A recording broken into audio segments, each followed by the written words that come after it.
Pourquoi Dark Vador a-t-il construit son château sur Mustafar?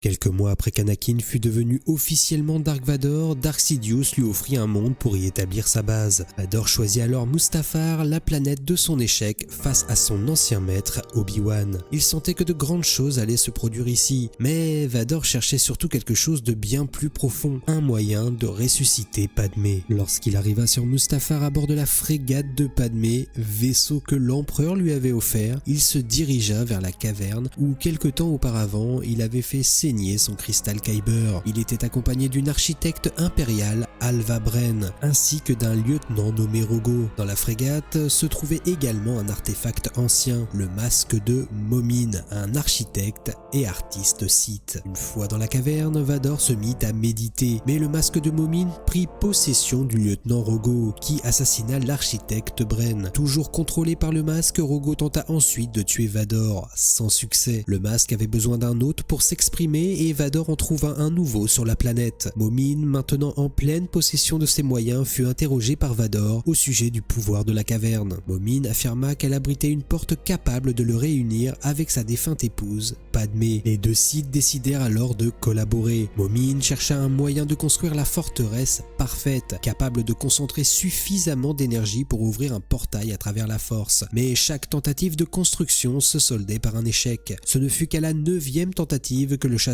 parvint enfin à tenir debout. Cependant, ces essais provoquèrent d'intenses tempêtes de lave. Les habitants de Mustafar firent rapidement le lien entre ces tempêtes et le château de Vador. Les Mustafariens attaquèrent la forteresse, mais Vador les repoussa. Pendant ces assauts, Momin en profita pour activer le portail, retrouver une forme physique et trahir Vador, car il désapprouvait le désir de ce dernier de contrôler le côté obscur. Mais Vador élimina rapidement les Mustafariens et après un duel acharné, il tua Momin. Vador pouvait enfin tenter de retrouver Padmé. Il ouvrit brièvement un portail à travers la force et aperçut des fragments de son passé, dont Padmé elle-même. Il tendit la main vers elle, mais au moment de la toucher, Padmé disparut. Après cela, Vador scella le portail à jamais à l'aide de son sabre laser. Le château de Vador n'était pas qu'une forteresse, c'était aussi une blessure ouverte, figée dans la pierre.